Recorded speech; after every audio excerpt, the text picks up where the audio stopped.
सुन रहे हैं रेडियो सबरंग। जुड़िए अपनों के संग। किसी शायर ने क्या खूब कहा है, जिंदगी जिंदा दिली का नाम है, मुर्दा दिल क्या खाक जिया करते हैं। इस शायरी का सही मायनों में अर्थ मुझे नोएडा सेक्टर 21 स्टेडियम में बने हुए शीरोज़ हैंगआउट कियोस्क में आकर और यहाँ की फ्रंट फेज लेडीज़ जो कि एसिड अटैक सर्वाइवर्स हैं उनसे बात करके ही समझ में आया। रेडियो सबरंग के सभी लिसनर्स को रमनी श्याम का नमस्कार।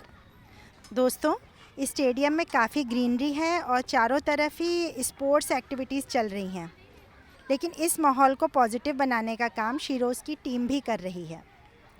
एसिड अटैक की बातें आए दिन हम पढ़ते और सुनते तो हैं, लेकिन जो एसिड अटैक सर्वाइवर्स होते हैं वो इस सोसाइटी का सामना कैसे करते हैं और ख़ुद को रीएस्टेब्लिश कैसे करते हैं, यही सब इनसे समझना और जानना है।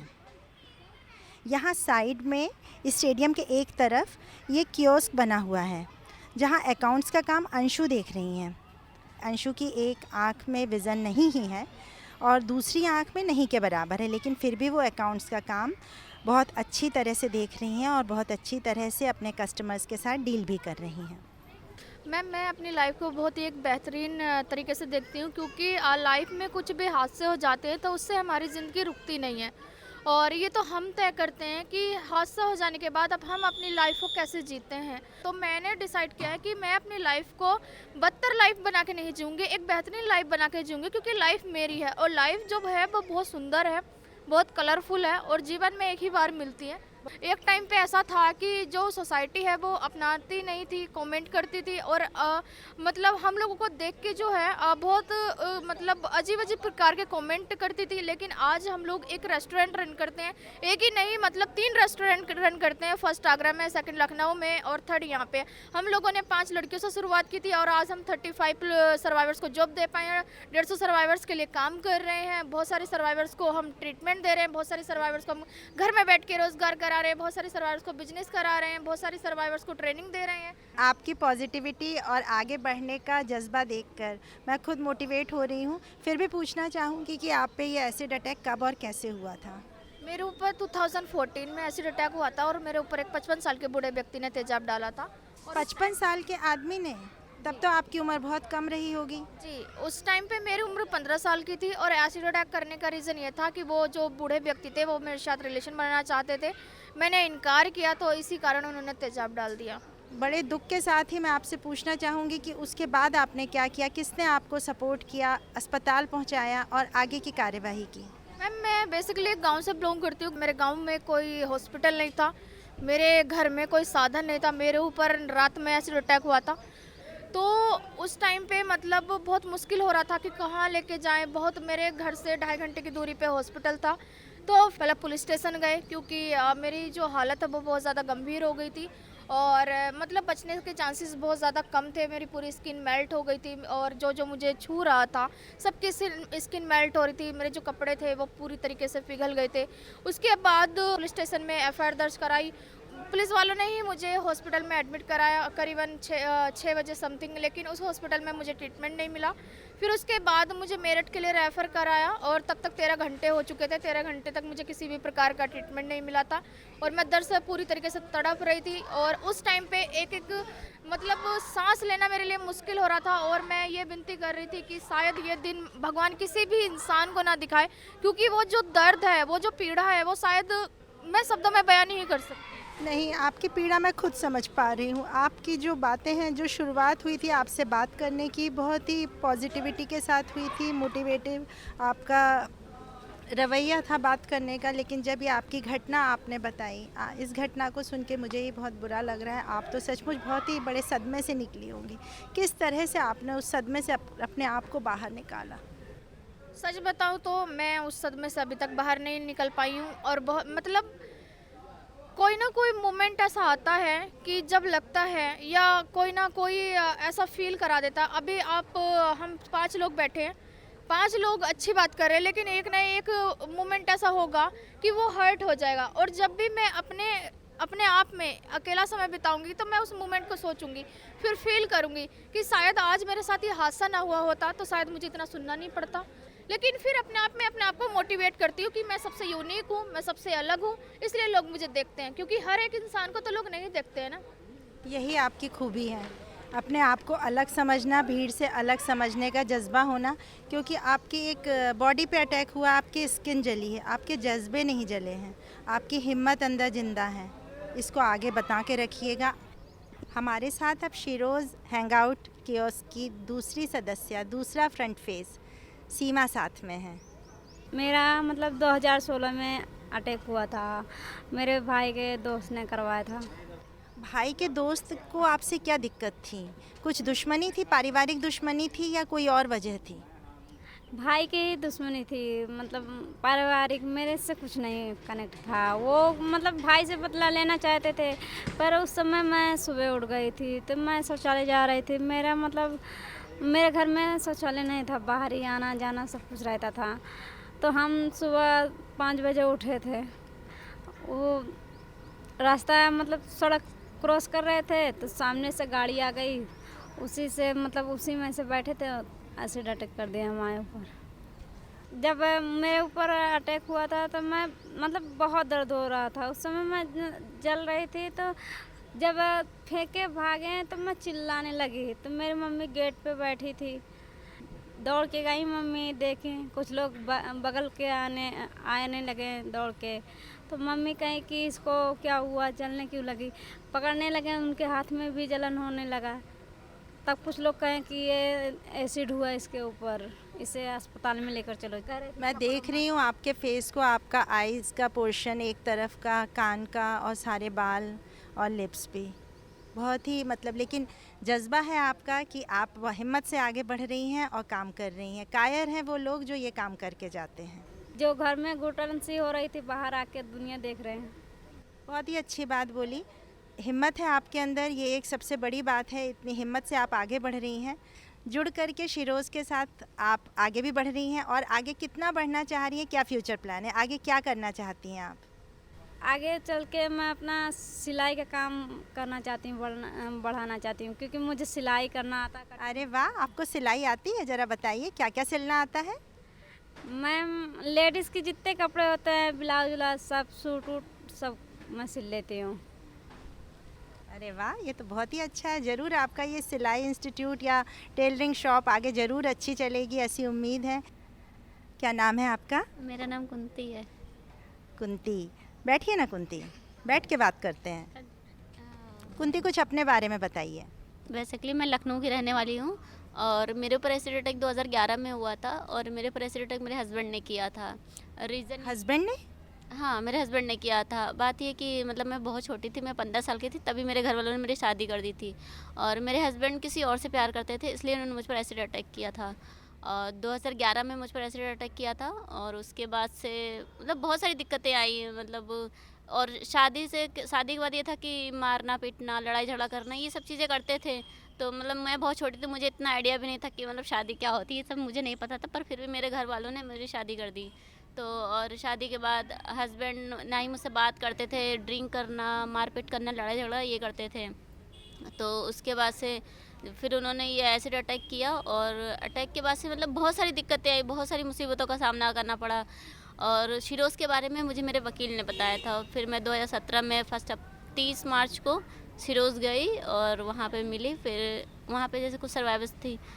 आपकी इस दुख भरी और इस मुश्किल भरी यात्रा को देखकर, सुनकर मुझे भी बहुत ही अजीब सा लग रहा है कि अपने ही रिश्तेदार, अपना ही पति किस तरह से ये कर सकता है।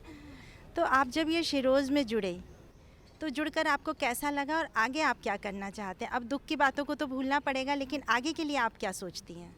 पहले मैं चेहरा कवर करके चलती थी। जब मैं शिरोज़ से जुड़ी तब हमारे सर लोग ने समझाया कि चेहरा तुमको नहीं कवर करना चाहिए था, उनको कवर करना चाहिए जिन्होंने तुम्हारे साथ ये किया।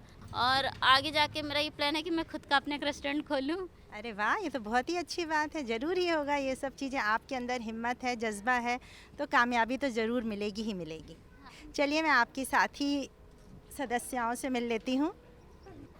रूपाली के साथ हुआ हादसा भी कुछ कम नहीं, आइए उनसे ही सुनते हैं। उनकी हिम्मत की दाद देती हूँ क्योंकि उनकी एक आँख नहीं है और दूसरी आँख में सिर्फ 40% विज़न है। मेरे ऊपर एसिड अटैक 2015 में हुआ था, 28 जुलाई को। अक्सर हम लोग एसिड अटैक की बात करते हैं। अक्सर हम अपनी पुरानी चीज़ों को लेके याद करते हैं, रोते हैं, लेकिन हम ये नहीं बात करते कि उसके आगे हम लोगों को कितनी प्रॉब्लम होती है। लेकिन हम लोग जब उस चीज़ से उभरने की कोशिश करते हैं तो बहुत मुश्किल होती है। एक अटैकर होता है जो अटैक तो कर देता है, 15 से 20 रुपए की बोतल आती है एसिड अटैक की, और वो एसिड फेंकता है और चला जाता है। एसिड अटैक के दौरान ही मेरे एक आँख चली गई थी, और एक आँख में मेरा 40% विज़न है, यानी मैं कहा जाए तो मैं ब्लाइंड की कैटेगरी में आती हूँ। और मतलब बहुत ही मतलब अटपटा लगता है कि अगर हम बचपन से ही अगर ब्लाइंड होते तो एक समय के लिए सर्वाइव करना थोड़ा सा आसान होता है। उनको बचपन से वो ट्रेन किए जाते हैं, तो मैं तो बचपन से ट्रेन नहीं थी, लेकिन मुझे बहुत प्रॉब्लम हुई। लेकिन कहते हैं ना कि पहला अटैकर होता है, दूसरा अटैकर हमारी समाज होते हैं, हमारे आसपास के लोग होते हैं दूसरे अटैकर। वो बार बार आके हमारे ऊपर अटैक करते हैं। ये लड़की ज़रूर गलत होगी, या किसी ने उसको फोर्स किया होगा, या कुछ हुआ होगा, तब तो इसके ऊपर ऐसा हुआ। तब तो अब इससे शादी कौन करेगा, इसको अपनाएगा कौन, इसका चेहरा ख़राब हो गया है, अंधी हो चुकी है, इसको फेंक दो, इसको जहर के इंजेक्शन दे दो। मतलब अनलिमिटेड कमेंट्स हो जाते हैं। सचमुच ये सोसाइटी के अटैक किसी एसिड अटैक से ज़्यादा ही हैं जो आपने झेले हैं। बिल्कुल। आपने पढ़ाई करी है? हाँ, मैंने पढ़ाई की है। मैं 12th मैंने पास किया था, अरे वाह। और उसके बाद मेरे ऊपर एसिड अटैक हो गया था। लेकिन ऐसे अब मैंने ग्रेजुएशन किया है, और मैंने अभी BA 3rd ईयर का एग्ज़ाम दिया है। मुझे बहुत शौक़ है पढ़ाई का, लेकिन मेरा विज़न कम होने के चक्कर में मैं पढ़ाई नहीं कर पाती हूँ। आगे के लिए आप क्या सोचती हैं कि आगे क्या करेंगी? मेरा पहले ड्रीम था कि मैं एक अच्छी डांसर बनूंगी और अपना खुद का इंस्टीट्यूट खोलूंगी, बच्चों को सिखाऊंगी। डांसर तो आप अभी भी बन सकती हैं अगर आपको शौक़ है, और 12th तक तो आपने ज़रूर सीखा होगा या किया होगा कहीं ना कहीं। एक्चुअली मैं अभिनेत्री रह चुकी हूँ। ओह अच्छा, कहाँ पे? मैंने भोजपुरी इंडस्ट्री में काम किया है, और मेरे ऊपर एसिड अटैक शूटिंग सेट पे ही हुआ था। तो मतलब ये है ना कि अब सच में मुझे नहीं पता कि मैं आगे जाके क्या करूँगी क्या नहीं करूँगी। लेकिन कहते हैं ना कि जहाँ पे बहुत सारी नेगेटिविटी चीज़ें होती हैं, वहाँ पे एक पॉजिटिव इंसान ज़रूर होता है।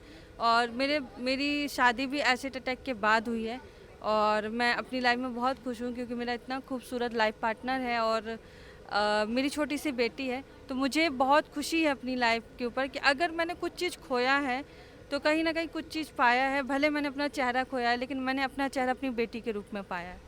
जहाँ कुछ लोग कायरतापूर्वक एसिड अटैक जैसे जघन्य और घिनौने अपराध करते हैं, वहाँ पर इनके पति ने इनको पूरा सहयोग दिया, और इनकी एक छोटी सी बेटी भी है प्यारी सी, जो कि पढ़ती है। जनरली ये सोचा जाता है कि ऐसे अपराध, एसिड अटैक जैसे अपराध कम पढ़े लिखे लोग ही करते होंगे, पर रानी जी के ऊपर एसिड डाला एक सेंट्रल गवर्नमेंट एम्प्लॉई ने। आज रानी जी इस ट्रॉमा से तो उबर चुकी हैं, लेकिन उनकी दुख भरी कहानी और उससे ये किस तरह बाहर आई, उनसे ही सुनते हैं। एक्चुअली मैं जब 16 साल की थी, मैं 12th में स्टडी कर रही थी 2009 के बाद। तब मेरा ऊपर एसिड अटैक हुआ था। जिसने मेरे ऊपर एसिड अटैक किया था वो एक आर्मी पर्सन था, आर्मी में ही जॉब कर रहा था। बात ये थी कि जब मेरा 11th स्टडी शुरू हो रहा था, तो उस टाइम कॉलेज के पास एक आर्मी ग्रुप आए हुए थे। तो उनमें से एक लड़का था 28 साल का, जो आर्मी में ही जॉब कर रहा था, वो उड़ीसा का ही था। तो उसने कॉलेज के पास ऐसे देखा, तो फिर मेरी फैमिली को मैरिज प्रपोजल दिया। तो मेरी फैमिली ने मना किया। उस टाइम मैं 16 साल की थी, बहुत छोटी थी। मेरे ऊपर मेरी बड़ी बहन है, छोटी बहन है। तो मेरे पापा नहीं है बचपन से, मेरे 2 बहनें, मेरे कोई भाई नहीं है। लेकिन जो घर चलाने वाले थे वो बड़े पुप्पा थे, उनके बड़े बड़े बेटे थे, उन्होंने ही मना किया। 2009 अप्रैल 18 की बात थी, और सैटरडे की टाइम थी। मैं अपने मौसी के घर से रिटर्न कर रही थी। तो रिटर्न करने के टाइम मैंने देखा कि 2 लड़के बाइक से आ रहे। मेरे बड़े पापा बेटा मेरे साथ था, हम लोग साइकिल में थे दोनों, और वो दोनों बाइक से आ रहे थे। जो मेन क्लूपिट थे और एक आकुश थी। तो उसके हाथों में एक बॉटल था बियर टाइप का। तो मुझे यही लगा, मैंने एसिड के बारे में कभी नहीं सुना था। तो मैं ऐसे इग्नोर करके साइकिल में बैठने जा रही थी, उसने मेरे सर पे एसिड रोक गया था। 2009 से 2014 तक जब बेड पे पड़ी रही, फिर 2014 में मेरा फिजियोथेरेपी ट्रीटमेंट कंटिन्यू हुआ मेरे एक सीनियर फ्रेंड्स की मदद से। तो वहाँ पे मेरी मुलाकात हुई, मेरी जो आज हस्बैंड है सरोज, जो आज मेरे हस्बैंड है, उनके साथ मेरा मुलाकात हुई। एक अजनबी बन के मेरे साथ मेरे लाइफ में वो आए थे। जो हॉस्पिटल की जो लेडी सिस्टर थी वो अपने सारे दोस्त को बुला के दिखाते कि ऐसे एक लड़के हमारे हॉस्पिटल में एडमिट हुए। तो वो आते थे उन दोस्तों में, तो उनके साथ एक माँ के साथ एक इनोसेंट कनेक्ट हो गया। तो फिर धीरे धीरे सब कुछ जाने लगे और सब कुछ जानने लगे कि हाँ इनकी फैमिली इनका साथ नहीं दे रहा है, मेरी माँ का और मेरा। तो उन्होंने फाइनेंशियल मेंटल सपोर्ट किया। तो आप ये शिरोज़ कैफ़े से कब से जुड़ी? सिरोज एक्चुअली सिरोज हमारा एक प्रोजेक्ट है, सिरोज छाँव के अंडर ही आता है और मैं छाँव से जुड़ी हूँ 2016 से। ये तो थी शिरोज़ हैंगआउट कियोस्क के फ्रंट फेसेस, जिन्होंने अपने दुख को भूलकर, लोगों की बातों को भूलकर आगे का रास्ता खुशी खुशी अपनाया। इस कियोस्क के या शिरोज़ पूरे जो आगरा और लखनऊ में भी हैं, शिरोज़ के जो कियोस्क हैं उनके को फाउंडर हमारे बीच में हैं। आइए उनसे बात करते हैं और उनसे पूछते हैं कि इस नेक काम की प्रेरणा उन्हें कब और कैसे मिली। जी, मेरा नाम आशीष है और मैं छाँव फाउंडेशन का निदेशक हूँ और छाँव फाउंडेशन का ही इनिशिएटिव है शिरोज़ हैंगआउट। सर, ये एक बड़ा ही अलग और अनूठा प्रयास आपने किया एसिड अटैक सर्वाइवर्स को एस्टेब्लिश करने के लिए। ये नेक विचार, नेक इरादा आपके दिल में कैसे और कब आया? ये शुरुआत शिरोज़ से नहीं हुई थी। एक हम लोगों ने अभियान शुरू किया था आलोक दीक्षित जी के नेतृत्व में 2013 8 मार्च को स्टॉप एसिड अटैक्स अभियान की शुरुआत हुई थी और 2014 दिसंबर 10 को हमने आगरा में शिरोज़ हैंगआउट की शुरुआत की। क्योंकि सबसे पहले जो चीज़ नज़र आ रही थी हम लोगों को वो ये कि आर्थिक तौर पे मजबूत कर देने से बहुत सारी समस्याओं का समाधान हो जाएगा और जब आत्मनिर्भरता आएगी तो शायद लड़कियों में अलग तरह का जज्बा दिखेगा, क्योंकि वो अपने लिए कमा रही होंगी तो अपने लिए सपने भी देख सकेंगी। बिल्कुल, बहुत ही अच्छी सोच है, क्योंकि स्किन पे एसिड डाल के जलाया तो जा सकता है लेकिन जज्बे को जलाया नहीं जा सकता। आपने इस सोच को आगे बढ़ाने में अपना बहुत ही अच्छा योगदान दिया। आगे और कुछ बताइए कि आपको फंडिंग वगैरह कैसे हुई या सरकार ने किसी तरह की मदद करी?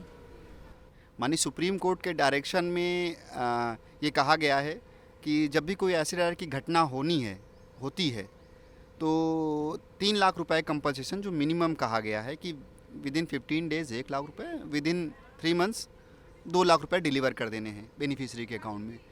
तो ये एक डायरेक्शन है सुप्रीम कोर्ट का, वो मदद मिलती है सरकारों से लोगों को।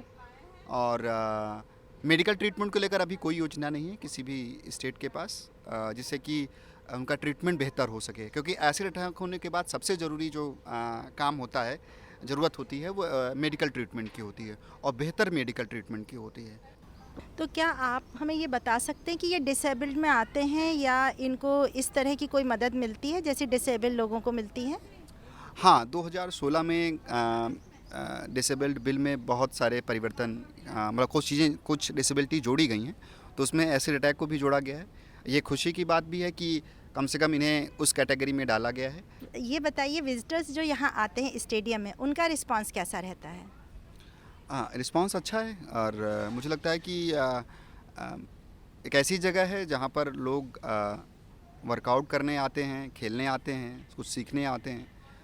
उस जगह पर नोएडा अथॉरिटी द्वारा ये प्रयास किया गया, उन लड़कियों को और संस्था छाँव फाउंडेशन को मौका दिया गया कि हम यहाँ पर इस तरह का आउटलेट ओपन कर सकें। तो हम दिल्ली एनसीआर में नहीं थे। मैं नोएडा अथॉरिटी का भी शुक्रिया अदा करना चाहूँगा कि उन्होंने इस पहल में एक महत्वपूर्ण कदम उठाया और लड़कियों को जो इस घटना से पीड़ित हैं उनके रोज़गार का अवसर एक कदम आगे बढ़ाया। तो बहुत अच्छा इनिशिएटिव है। Thank you sir. शिरोज़ के कारण स्टेडियम में एक पॉजिटिव एटमॉस्फेयर है। इन सभी की उम्मीद और हौसले को देखकर मैं ये कहना चाहूँगी, ये दाग तेरी पहचान नहीं, तुझे नाम कमाना अब भी बाकी है। ये दाग तेरी पहचान नहीं, तुझे नाम कमाना अब भी बाकी है। सिर्फ शरीर ही तो झुलसा है, कुछ कर दिखाने का हौसला और जज्बा अभी बाकी है। रेडियो सबरंग से मैं रमनी श्याम अब इजाज़त चाहूँगी और उम्मीद करूँगी कि आप इस कैफ़े में इन लोगों को प्रोत्साहित करने के लिए ज़रूर आएंगे। आप सुन रहे थे रेडियो सबरंग। जुड़िए अपनों के संग।